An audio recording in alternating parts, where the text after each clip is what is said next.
Imagine, if you will, it's July 25th, which your Catholic grandma tells you is the feast day of St. Christopher. You love your grandmother, almost as much as you love my YouTube channel, so you decide to go onto your computer and look up this saint so you have something to talk to her about. While you're doing your research, you find plenty of lovely pictures. But then you stumble upon this one. That's kind of weird. And then this one.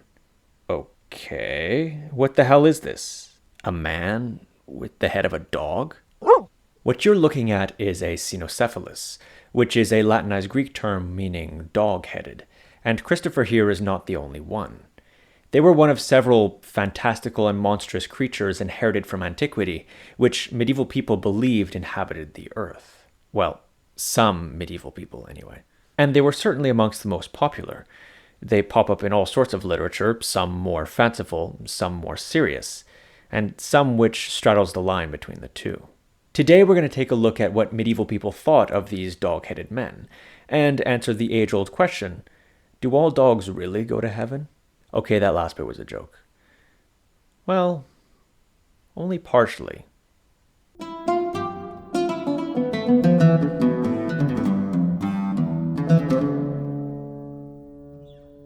Like I mentioned in the intro, medieval people got the idea of the cynocephalus from antiquity, so that's probably a good place to start. Unlike centaurs, satyrs, or other such hybrids though, they're best known not from mythology, but rather from works of history and geography. In fact, they seem to be first mentioned by the father of history, Herodotus, who says they lived in the east of Libya.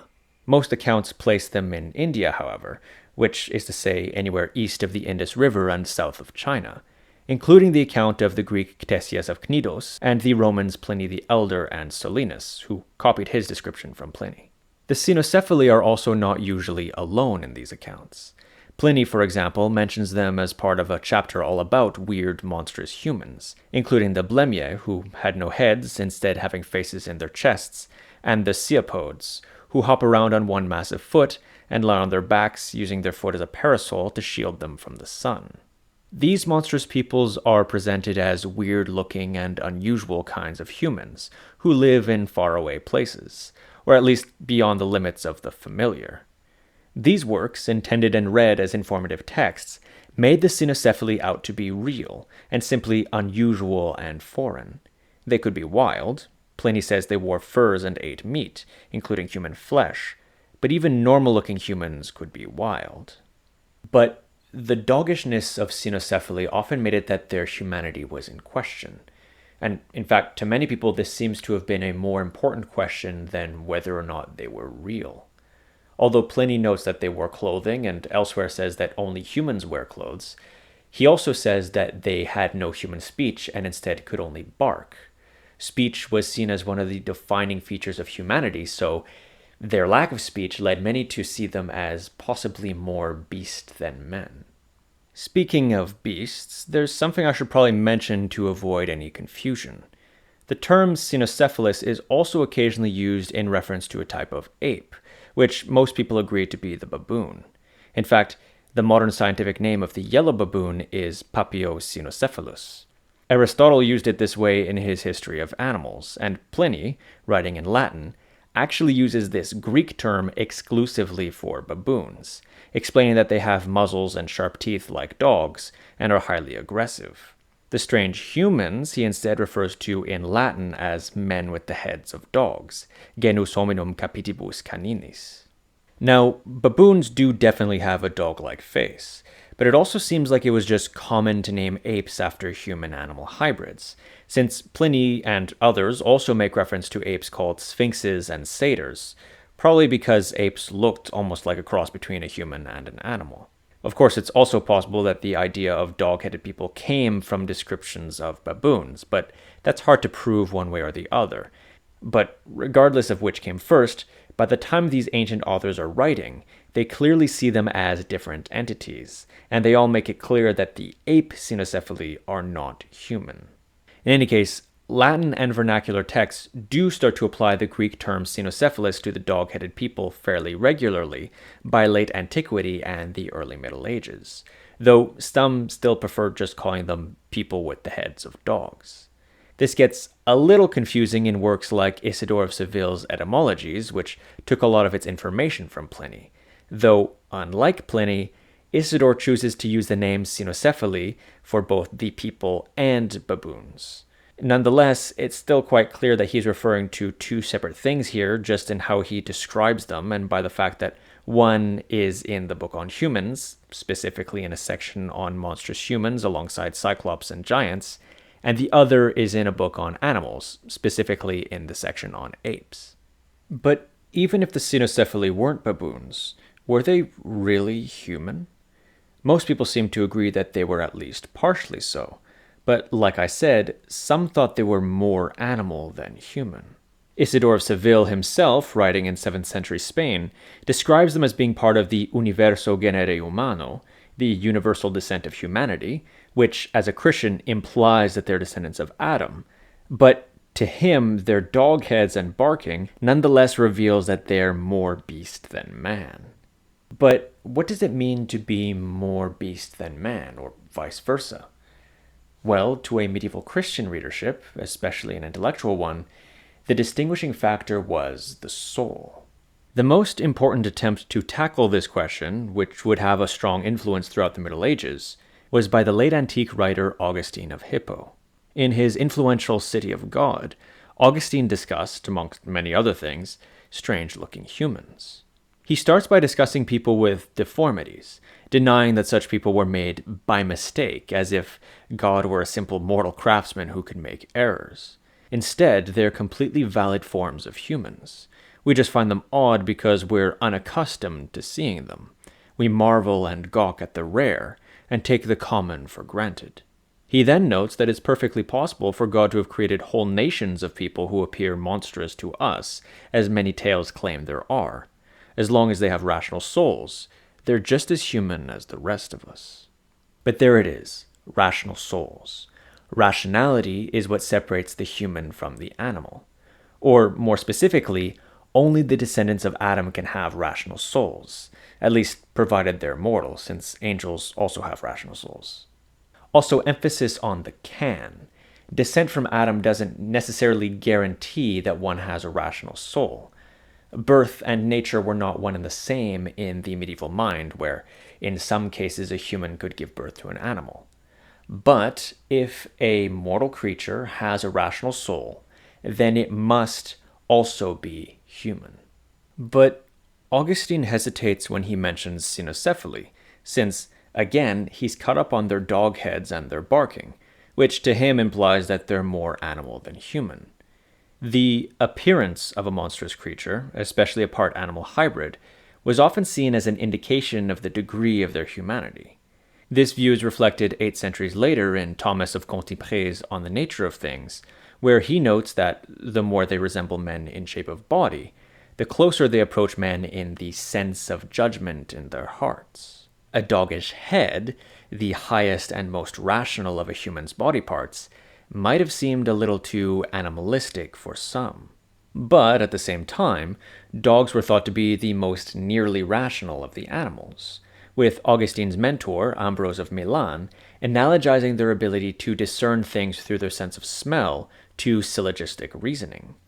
Still, this was only a similarity, since Ambrose notes that dogs are incapable of actual reason. But this fact may have played into why cynocephali specifically were so often the objects of these kinds of discussions. Inability to speak is also a point against them, especially since speech was thought to require reason. But it isn't definitive proof against their human rationality either, especially since some sources claim that they could still understand human language even if they could only bark in reply. All in all, Augustine avoided making a firm declaration on the matter. He suspected that they may be more animal, but he wasn't sure. But one man, writing over 4 centuries after Augustine, did feel like he knew enough to come to a conclusion. That man was Ratramnus, a monk of Corbie in West Francia, who exchanged letters with the missionary and future Archbishop of Hamburg-Bremen, Rimbert. By the 9th century, Bremen, in today's northern Germany, was an important center for missionary activity into Scandinavia. Rimbert's mentor and predecessor as Archbishop Ansgar had founded a church in Birka amongst the Swedes with the consent of their king Björn in 829, and Rimbert would also eventually be put in charge of the church in the Danish Emporium of Ribe, which should hopefully go some way to dispel the myth that the Vikings were all fiercely hostile to Christianity. At the time, Scandinavia and the Baltic world more broadly were newly opening up to the Latin Christian world, but it was still strange, liminal, a place which, although nearer than India, was unfamiliar and full of people who were very much other, especially since they weren't Christians. Which is probably why, in around the 8th century, the cosmography of Ethicus Ister placed many of the classical monstrous peoples in the Baltic, including cynocephali, who he says lived on an island and built tents in swamps. Others would then also assume that the dog-headed men lived in this region, including Paul the Deacon, who, in his History of the Lombards, has the Lombards face off against the much more numerous Accipiti, tricking them into going for a duel of champions rather than a full-on battle, by convincing them that there were cynocephali in the Lombard army, who they said fought ferociously and drank the blood of their enemies, hungering for it so much that they drank their own if they couldn't get to them. The connection eventually became so strong that the monk Notker, in his fanciful biography of Charlemagne, even has the Frankish king refer to the Norsemen as cynocephali. In the words of the historian Ian Wood, the monstrous seems to play a role in helping define a world that was newly opening up and was not fully understood. The Baltic was physically near, but it was conceptually distant. It was a place of endless possibility and new discovery. In a world where people were very much aware that there were plenty of things out there with which they were unfamiliar, and in which God's creation was not limited to the usual, the idea of men with the heads of dogs didn't seem all that far-fetched. That connection, which Wood notes, between lack of familiarity and the monstrous, is probably why Adam of Bremen, writing in the 11th century, is the last to mention cynocephali in Scandinavia, though he describes them more like the headless Blemjai and calls them the male offspring of Amazons. They do still bark, though. He has them living in the legendary Rifeyan Mountains, traditionally thought to exist at the northernmost edge of the world, information he claims to receive from King Sven Estridsson of Denmark. This is, of course, a time when the major powers of Scandinavia were now Christian, but missionary activity was still strong, both in the less central parts of these kingdoms, but also to ensure conformity to proper Christianity in the newly Christianized realms. After this point, however, Scandinavia becomes much less of a focus for discussions of the marvelous, having become far more familiar and less mysterious. And although some maps still place monstrous creatures in the far north, and it never fully loses its semi-liminal charm, literature generally has them return to the east. But back to Ratramnus and Rimbert. Sometime before 865, Rimbert and Ratramnus exchanged several letters on the topic of cynocephali. Rimbert clearly believed that they lived somewhere around the Baltic, and seems to have obtained a bit of information about them, which he shared with Ratramnus. In that same letter, he also asked whether his friend reckoned that they had rational, i.e. human, souls. All we have of this conversation is Ratramnus's reply, in which he repeats what Rimbert said he knew about cynocephali, and gives his opinion on their rationality. We know then that according to Rimbert and his sources, the cynocephali had communities, agriculture, made their own clothes from cloth, took care to cover their genitals, and even domesticated their own animals. For Ratramnus, all of this was clear evidence of their rationality. Living communally, and not just as a herd of animals in one place, implied civil life, which was only possible through agreement, a body of morals, and law. It required a sense of right and justice, a view inspired by the writings of Cicero, all of which required reason to establish. Agriculture and weaving were also evidence, since these were complex arts which required thought and a rational understanding about how and why things happened. They required prediction and thought about what will be before it has become. As for the covering of genitals, this is further evidence that they have a sense of right and wrong, because without thinking that it was wrong for others to see you naked, you wouldn't take special care to cover yourself. Again, this means an agreed sense of morality, which requires reason, and which animals lack. Domestication is also proof of their rationality. It is also complex, but Ratramnus argues this point more off of the observation that humans alone domesticate other animals, saying that this is a consequence of God granting Adam dominion over all other creatures. The cynocephali then share in this inheritance. Ratramnus also makes mention of our old friend Saint Christopher, whose status as a saint makes it clear that cynocephali can be Christians. Now, typically these days, and even in most depictions in the West for much of the Middle Ages, Christopher was portrayed as a man, though he continued to be portrayed as a cynocephalus in the Orthodox world until the 19th century. The most famous story about him has him carrying the child Jesus across a river, which is where he gets his name. Christophoros is Greek for Christ-bearer. But Christopher is also noted as being a foreigner from the desert, and early hagiographies tied this to monstrousness. The Greek life of Christopher has him a giant ferocious cynocephalus from the land where they eat human flesh. He likewise can't talk and only barks. But despite all this, Christopher still believes in God, and after praying in the desert to be granted the ability to speak, an angel comes and grants it to him, after which he travels to Antioch to be baptized and becomes a defender of Christians in the age of persecutions. Eventually, he gets captured by the Roman emperor, who demands that Christopher fight for him, but he refuses and is martyred. There are other versions where he starts off as a regular human, or possibly a giant, and then prays to God to get a dog head, either as penance for past sins or to prevent future sins because he's so handsome and women keep throwing themselves at him. But the version where he's a cynocephalus all along seems to have been the most popular. And it's this version which gets translated into Latin and several Western vernacular languages like Old English, and with which Ratramnus was familiar. Christopher was also often connected to the land of Canaan in the Latin tradition, which may be because the Latin word for dog, canis, looks and sounds similar to Canaan, and also because the Bible often uses monstrous terminology to describe the Canaanites. And this connection to Canaan remained even once Christopher stopped being portrayed in the West as a cynocephalus. But anyway, Ratramnus could look at this example as clear evidence that cynocephaly could be baptized, could pray to God, and could participate in communion with the Christian community, all of which was reserved for the rational. Likewise, the issue of their lack of speech was mitigated in this example, showing that although it made them strange and unfamiliar, they could still think rationally even if they couldn't express those thoughts through language. Past authorities were caught up on their appearance, but using Augustine's metric for determining whether a monster was human, Ratramnus did just that by proving the rationality of their souls. The ability for cynocephaly to become Christians was the most important part of Ratramnus and Rimbert's discussion. The whole reason Rimbert cared was because he was a missionary, and he suspected that he might encounter them during his missions. If he did, he needed to know whether or not they could, and should, be saved. This is because Christian missionaries sought to fulfill the command given in the Bible to proclaim the gospel to all peoples. So, where the boundaries of peoples lay was extremely important.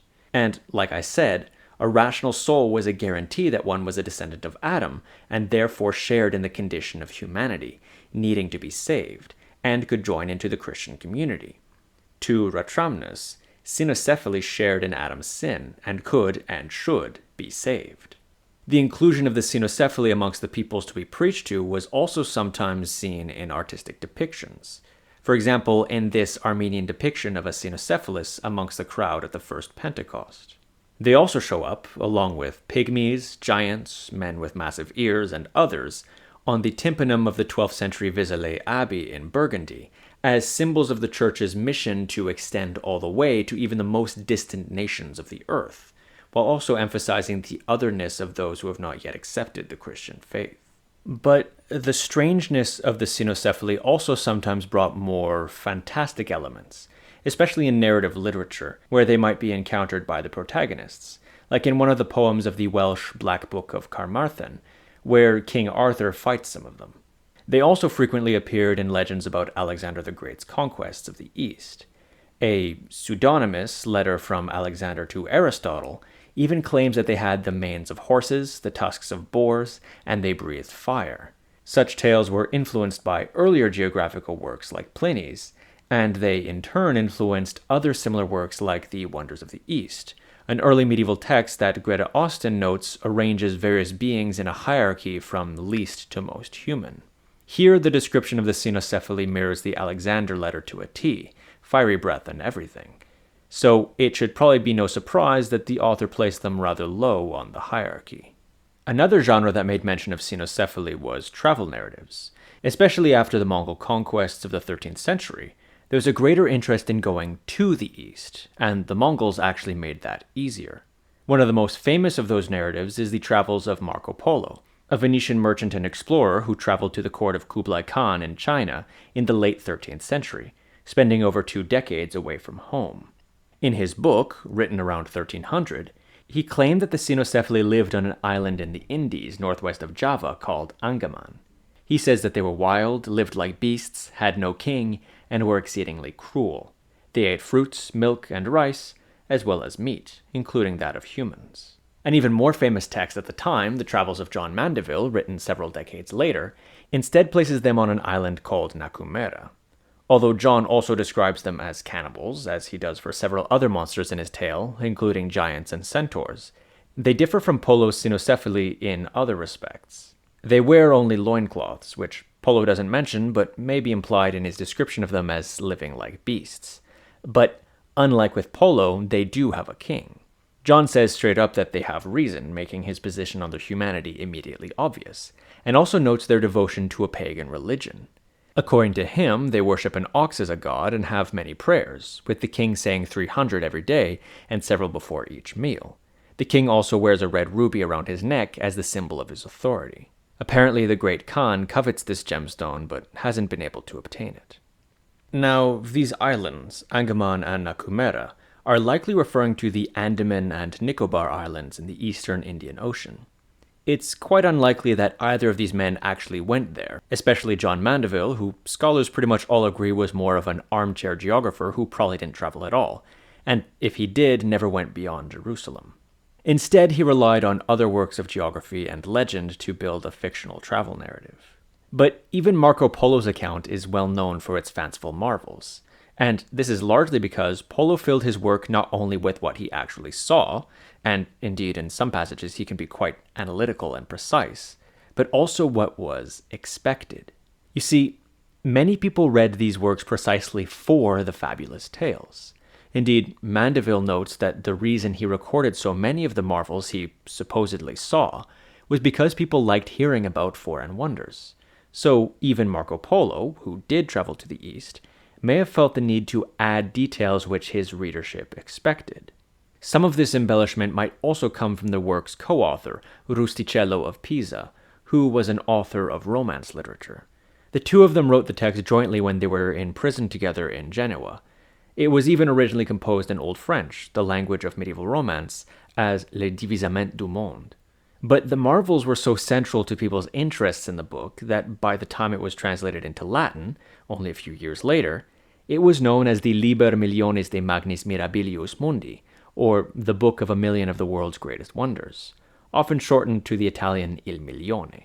It seems quite clear that Rustichello had in mind to write a piece of entertainment, as he was used to, and he and Marco Polo may have been willing to stretch the truth to that end by integrating the sorts of things that people wanted and expected to read.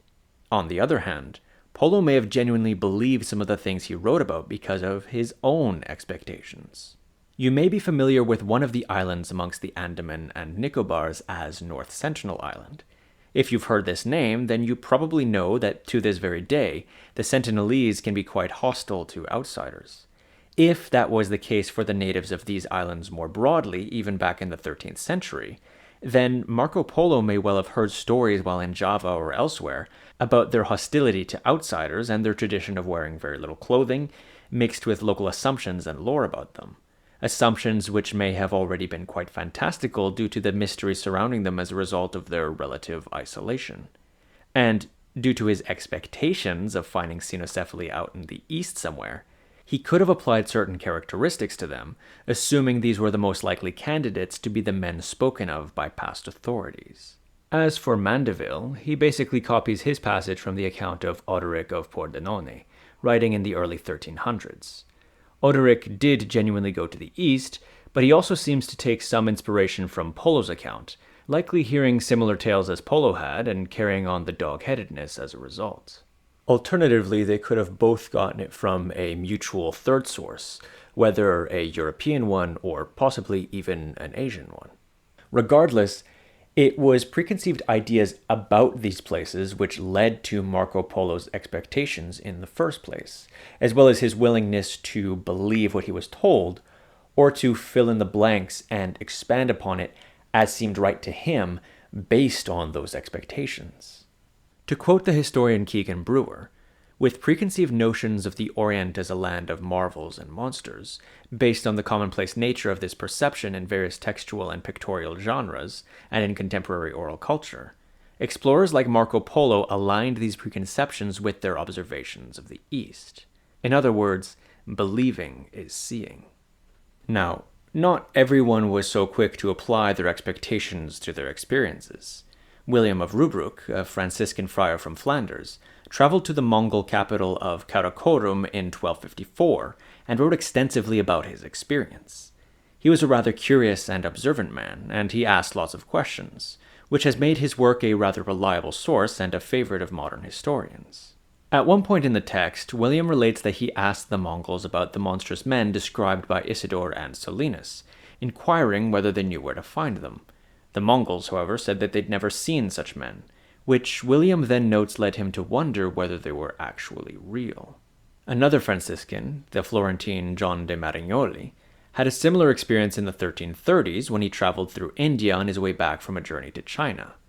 Drawn, he says, by a great curiosity and desire to learn all that he could, he visited every part of India, but no matter how often he asked, no one could tell him where to find the monstrous men he'd read about back home. In fact, he claims that some people actually asked him about them, presumably thinking they were back west, though who knows if that's exaggeration on his part for the sake of emphasis. But William and John's doubts didn't have a huge impact on medieval views of the East. Neither of their works were all that popular in the Middle Ages. The travels of John Mandeville are extant in around 300 medieval manuscripts from all over Europe and translated into various vernacular languages.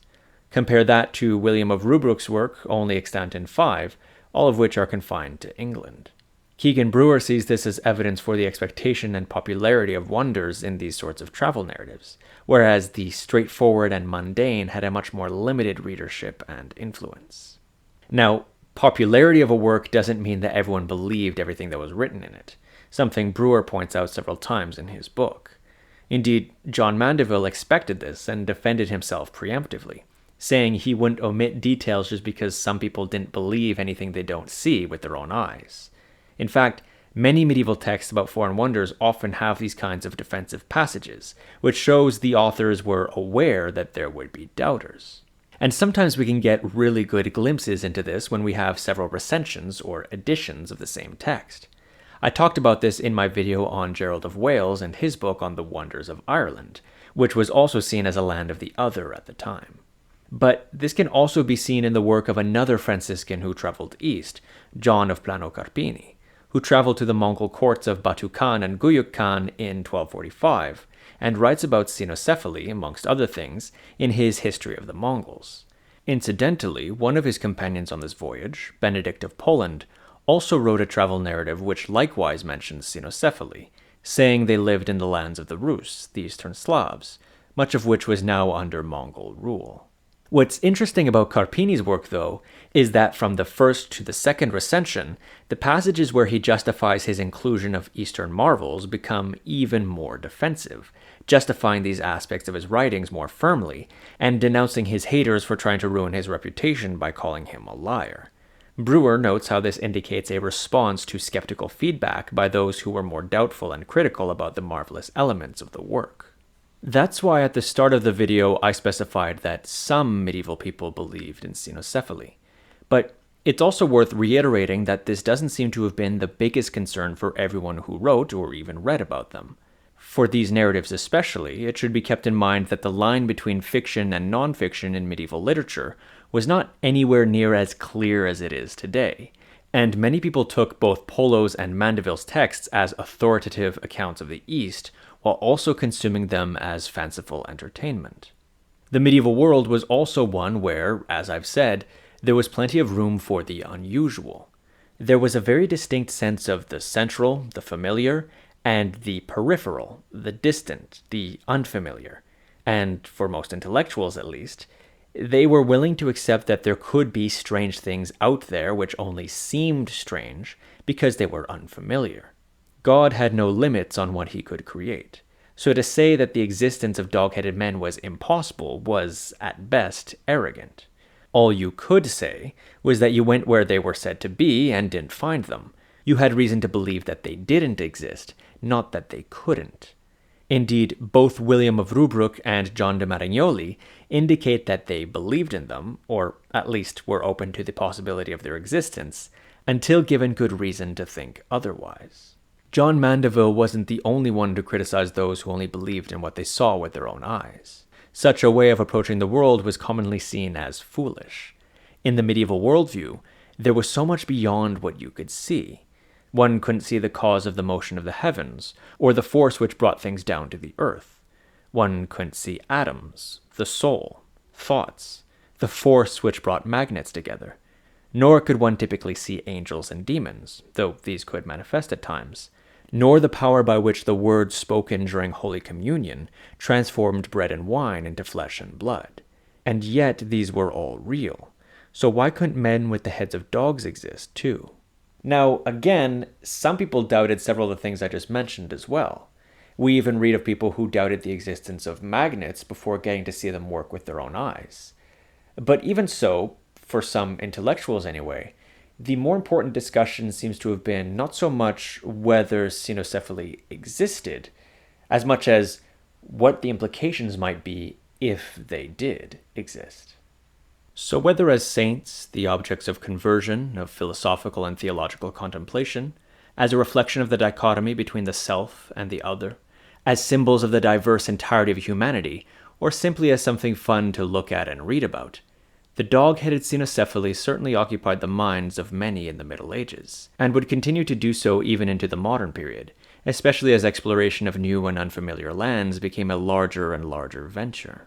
Coming to understand how and why medieval people thought about these beings can help us get a glimpse into how medieval people saw the world in which they lived more broadly, and fleshes out our understanding of that world and its inhabitants. Even, and especially, in areas where we don't necessarily share the same worldview today.